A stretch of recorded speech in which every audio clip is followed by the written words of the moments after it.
Maseches Chagiga Daf Gimel begins with a discussion of the halacha of someone who cannot hear but can speak, or cannot speak but can hear. We have seen the Gemara has said that he is obligated in all mitzvahs except for Re'iyah, the mitzvah of coming to be Ola Regel and bringing a carbon Re'iyah. The Gemara would like to know why. The Gemara will derive that by linking it to the mitzvah of Hakel. And then the Gemara will have a number of other halachos about Re'iyah, other people who are not obligated in the mitzvah of Re'iyah for similar reasons, based on a similar link. This will be brought by Rabbi Tanchum. We'll have a number of other statements of Rabbi Tanchum, including Agadita, and we'll have a number of other Agadic statements that relate. So the Gemara begins. As we've said, we have someone who is a partial cheresh, someone who can hear but not speak, or speak but cannot hear. He is obligated in mitzvahs, but not the mitzvah of Aliyah Regel. Versus what's the source for that? The Gemara says that is because it is linked to the mitzvah of Hakel by the word Re'iyah. In the mitzvah of Hakel, it says Hakel Asa'am Ha'anashim V'ataf, and then it says Bevochel Yisrael Lir'os as Pnei Hashem Elokecha. So you see that there is the word Re'iyah in the discussion of Hakel that links Hakel with the mitzvah of Aliyah Regel, just like someone who cannot hear or cannot speak is not obligated in the mitzvah of Hakel, he's not obligated in the mitzvah of Aliyah Regel. Now, how do you know that he's not obligated in the mitzvah of Hakel? So there we have to have two separate derivations. Someone who cannot hear cannot fulfill where it says Laman Yishma'u in order that he hear. That excludes him. And one who cannot speak cannot learn, the Gemara says, and therefore he cannot be included in Laman Yilmidu, that they should learn based on what we're saying over here. The Gemara says, hold on a second, someone cannot speak, cannot learn. Why would you say that? I can give you proof that someone who cannot speak can learn. And the Gemara quotes an incident to show that. It says there were two mutes, two people who could not speak in the neighborhood of Rabbi Bani, the son of the daughter of Rav Yochanan ben Gudgada, and some say it was the son of the sister of Rav Yochanan. And these two they lived in the neighborhood of Rebbe, and they would come to his shir, and they would sit in front of him, and they would move their lips along with him, and although they couldn't speak, Rebbe was interested in them, and therefore he was mispalel very powerfully for their refuah, and they were healed, and they were able to speak, and it turned out that they were well versed in all of Shas, Sifra, and Sifri. So you see that even one who cannot speak can learn. The Gemara therefore says that the reason that they're excluded is because the word Yilmadu is read as Yilamedu, which means to teach, that they should be able to teach. However, one who cannot speak cannot teach it because he cannot communicate with others efficiently enough, and therefore they're excluded. Says the Gemara, there's another way of showing that that's the drasha here. It cannot be that the problem with one who cannot speak is that he cannot learn, because the point of hearing is to be able to learn. So if somebody who is not able to speak is automatically not able to learn, and if the word Yilmidu excludes someone who cannot learn, that would also exclude someone who cannot hear. We wouldn't need a separate pasuk to teach me that one who cannot hear, from the phrase Laman Yishma, we would not need a phrase to say that he is not obligated in the mitzvah of Hakel. Therefore, it's got to be that we're not talking about learning, we're talking about teaching. And that would not apply to somebody who cannot hear necessarily. If he learned, he could teach. Therefore, we have two separate limudim again to sum up. Laman Yishma, we have to be able to hear. That excludes someone who is deaf, cannot hear, even if he can speak. And Laman Yilmadu, Red Yilamedu, he has to be able to teach, and therefore he has to be able to speak, even if he can hear. Alright, now the Gemara brings more halachos. This one came from Rabbi Tanchum. Now we have another one from Rabbi Tanchum. He says someone who can hear in only one ear is also not obligated in the mitzvah of Aliyah Regel, and that's also learned from the link to Hakel, because in Hakel it says Be'ozneihem. It says that he should read, right at the time of Hakel, the king would read Sefer Devarim, Chumash Devarim, into the ears of the people standing there. Be'ozneihem is plural, it has to be in their ears, therefore they have to be able to hear with both ears, and therefore Aliyah Regel also has to be able to be done with both ears. So someone who does not have two working ears is not obligated in the mitzvah of Aliyah Regel. Gemara says you cannot use the word Boznaim for that. That's used for something else. That's to teach me that all Yisrael have to be there. It has to be in all their ears. Says Gemara, no. That is learned from somewhere else. That is learned from where it says Mineged Kol Yisrael. It has to be opposite. All of Israel have to be there. Gemara says, no, that would just tell me that they all have to be there. How do you know that they all have to be within earshot, in a place where they can hear? For that we have Ba'ozneihem. Now, the Gemara says, not necessarily that so you wouldn't be able to learn that from Dishama, The Gemara says you could learn that from Laman Yishma'u.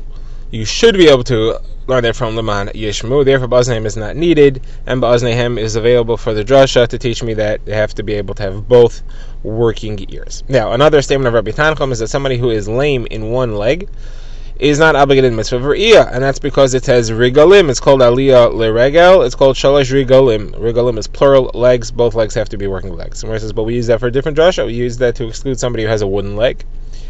Gemara says, no, that is used from the word. That is learned from the word pa'amim. It says shalosh pa'amim, and b'ashana the Gemara says that the word pa'amim actually means feet. He has to have feet, not wooden legs. As it says in the Brisa, the word pa'amim means feet, and we have a pasuk that shows that.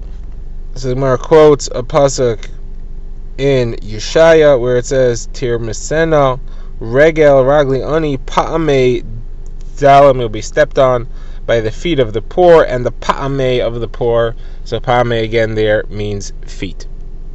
Again, another source of that is my Yafu Pa'amayech Bana Alayim Basnadiv. How beautiful are your feet in shoes, daughter of the nobleman. That pasuk's in Shirim, of course.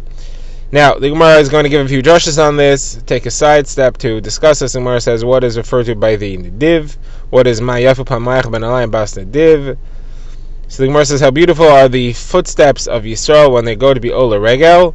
The daughter of Nediv, the daughter of the nobleman, the Nediv refers to the daughter of Avram Avinu. We're called the daughter of Avram Avinu at that time, as it says, Nedivi Alam and Asafel Amalekei Avraham. The nobles of the people gather the nation of Avraham. Now the Gemara says, why are we called after Avram in this context, not Yitzchak and Yaakov? The Gemara says that the term Nediv refers to Avram, who was the first one to recognize the Kadosh Baruch Hu. Tchila L'Geirim, the Gemara calls him the first convert, and therefore he is leading the charge in this context. Now the Gemara brings another drasha, unrelated except for the fact that it's brought in the name of Rabbi Tanchum. So it's Rav Kahana in the name of Rav Nassim Rabbi Yumi in the name of Rabbi Tanchum.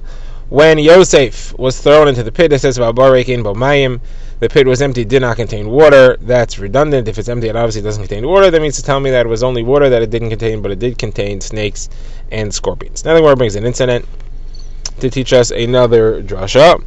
And this is the story, the Gemara says, where Rabbi Yochanan ben Broka and Rabbi Elazar ben Chisma went to greet Rabbi Yeshua, who was their Rebbe in Pekin. It was Chol Moed. Rashi says it's mitzvah for one to greet his Rebbe on Yom Tov. And Rabbi Yeshua had not been in the Beis Medrash that day, so he said, what was taught in the Beis Medrash? So they said to him, you are the Rebbe, we are the Talmidim, we learn from you, not the other way around. He said, no, but there must be a Chiddush, there is no Beis Medrash without Chiddush, so please tell me what was taught in the Beis Medrash. Whose week to say the drasha was it? They said it was the week of Rabbi Elazar ben Azariah. And what did he say? He said about Parshas Hakel. And what was the drasha? So he said as follows: Hakel as'am ha'anashim v'hanashim v'ataf. It says, gather the nation, the men, the women, and the children. I understand men and women came to hear, but children, why did they come? That is to give reward to those who bring them.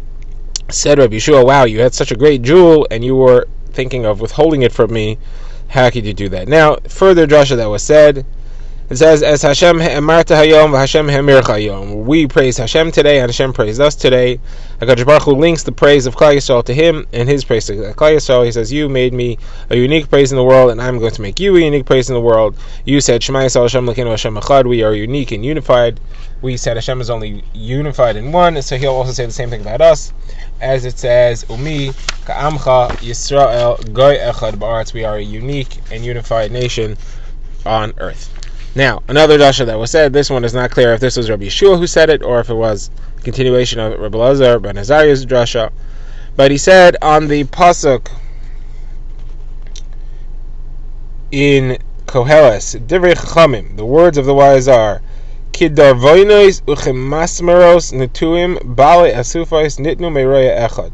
Like ox guides, that's the stick you use to drive the oxen when they are pulling the plow, like nails planted, are the words of those who gather together, given from one shepherd. So what does this mean? So he gave a lengthy drasha to explain it all. And he said as follows: the words of the Torah are compared to the stick we use to drive the oxen. Why is that? Just like the stick we use to drive the oxen drives them to make rows in the ground which will bring life. You'll plant and it'll give life. So too the words of Torah drive those who learn them towards life and away from the death. Now, however, you may think that just like the stick is movable, it can be pushed aside, it can be wasted away, it can change. You may think Torah can do that also, therefore it's compared to a nail which is fixed in the wall. However, if it's compared to a nail, you may think it makes a hole in that which accepts it. That's not how it works. It's like planted. Therefore it says nails that are planted. Something which is planted does not hurt the earth in which it is placed. It makes it grow and expand and be fruitful and multiply. Now we're called people who gather together. That refers to Talmidei Chacham, which sit in groups and they learn Torah, and sometimes they break down into groups and they have arguments. Some say something is tamei, some say tahar, some say mutter, some say aser, some say pasul, some say kosher. So how is a person supposed to learn? So from that we say they were all nasnu me'ro echad. They were given from one shepherd, from one God, from one teacher, through one master, through Moshe Rabbeinu. So it's from Hashem through Moshe. Therefore it's all one source.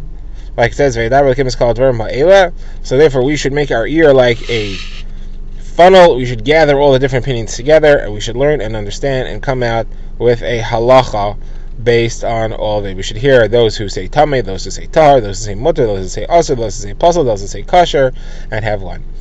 Said Rabbi Yeshua, according to the version, it wasn't him who spoke. He said, there is no generation which is orphaned if it has Rabbi Elazar ben Azariah within it.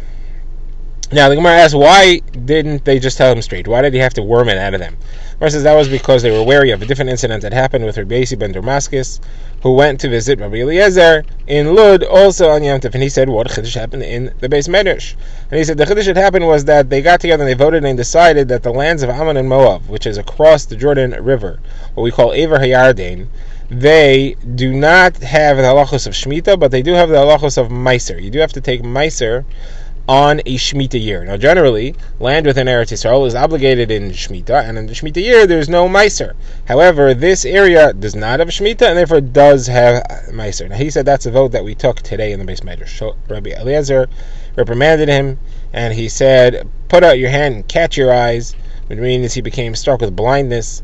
And Rabbi Eliezer cried, and he said Hashem li'reyav, this is not something which was voted on your Beis Medrash. This was a decision of the Anshe Knesset Hagdolah generations ago.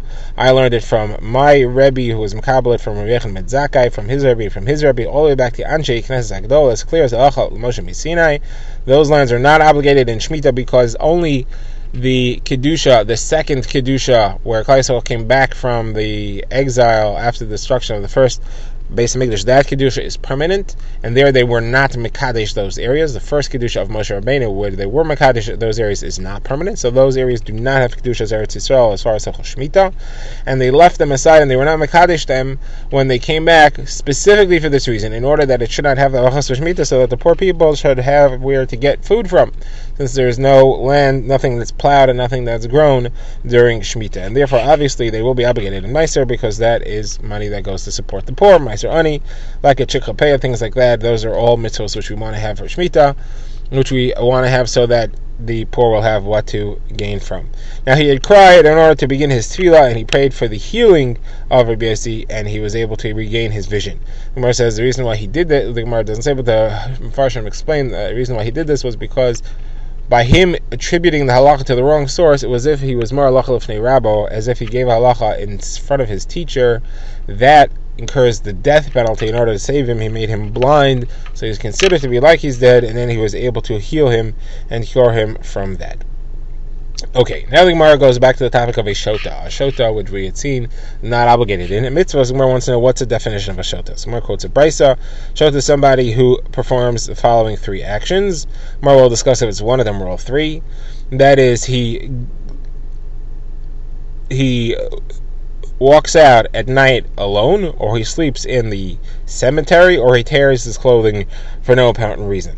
So now the Gemara says, Rav Huna says he has to do all three of them. Rav Yochanan says even if he only does one of them. So the Gemara says, I don't understand. How did he do this? Was there a reason for it, or did he do it b'derech shtus? If he did it in a crazy way, in a non-functional, non-normal manner, so then even if he does just one of them, why would we say that he needs to do all three of them? So the Gemara says you need to do all three because each one could have a possible explanation. Somebody who sleeps in the cemetery might be trying to get the spirit of the tumah upon him to be able to practice witchcraft. Somebody who walks out at night might be because he needs air or because he's depressed and therefore he needs to air out. And somebody who tears his clothing might just be deep in thought. So somebody does all three, then we no longer attribute it to something else. We assume that the common thread is what's responsible for this, and that's that he's a shota. You find a similar concept by an ox which gores a cow, a donkey, and a camel. Then we don't say that he has something against cows, donkeys, and camels, but he would not, let's say, gore a horse. We say that he's just a gorer, and there's nothing unique about these three that inspired him to attack them. Now, says Rav Papa, if Rav Huna had heard this brisa, he would have said that one of them is only enough. The brisa says, what is the definition of a shota? Somebody who destroys what you give him. So you see, it's enough to do just one of those things to be defined as a shota. It would not have to do all three. Where says, would he have had said any of the three are enough, or we have only said that about tearing his clothing is enough, which is similar to this brisa which talks about destroying the three. The Gemara says that's a takeaway. We don't know the answer to that question.